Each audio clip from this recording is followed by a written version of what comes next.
చంద్రబాబుపై మాజీ MP Gorantla Madhav fire అయ్యారు. చంద్రబాబు ఇందిరాగాంధీ ఎమర్జెన్సీని గుర్తు చేస్తున్నారని ఆయన విమర్శించారు. కేసులు పెడుతూ తమ అధినేత జగన్ను ఆపాలని చూస్తే సూర్యుడిని చేతిలో ఆపాలని చూసినట్టేనని అన్నారు. తప్పుడు కేసులు, బెదిరింపులకు వైసీపీ నేతలు, కార్యకర్తలు భయపడరని మాధవ్ అన్నారు. ఫోక్సో కేసులోని అత్యాచార బాధితుల పేర్లను బహిర్గతం చేశారనే కేసులో వైసీపీ మాజీ ఎంపీ గోరెంట్ల మాధవ్ను విజయవాడ సైబర్ క్రైమ్ పోలీసులు విచారించారు. పోలీసుల విచారణకు సహకరిస్తానని కూడా గోరెంట్ల మాధవ్ తెలిపారు.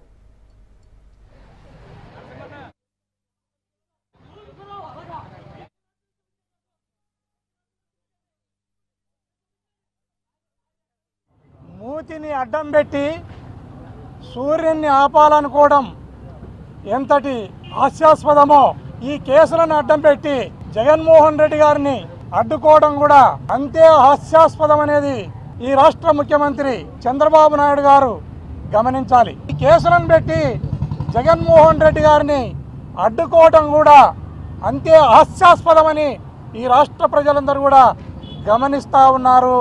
ఈ రాష్ట్రంలో ఇందిరాగాంధీ గారు 1975లో పెట్టిన ఎమర్జెన్సీ రోజులను చంద్రబాబు నాయుడు గారు ఈ రాష్ట్ర ప్రజలకు గుర్తు చేస్తున్నారు. ఈ రాష్ట్రంలో మాట్లాడితే కేసులు, ప్రశ్నిస్తే కేసులు, కూర్చుంటే కేసులు, లేస్తే కేసులు, కేసులే కేసులు. ఈ రాష్ట్రంలో అభివృద్ధిని కానీ సంక్షేమాన్ని కానీ పక్కన పెట్టి ఆయన ఇలాంటి అక్రమ అరెస్టులు, తప్పుడు కేసులపైన దృష్టి సారించినారు. ఈ తప్పుడు కేసులకు, అక్రమ అరెస్టులకు వైఎస్ఆర్ కాంగ్రెస్ పార్టీ లీడర్లు కానీ, కార్యకర్తలు కానీ ఎవరు భయపడనక్కర్లేదు. ఈ రాష్ట్రంలో ఎప్పుడు ఎలక్షన్లు జరిగినా జగన్మోహన్ రెడ్డి గారు ఓడేది లేదు, చంద్రబాబు నాయుడు గెలిచేది లేదు. ఇది రాష్ట్ర ప్రజలందరూ కూడా గుర్తుపెట్టుకోవాలని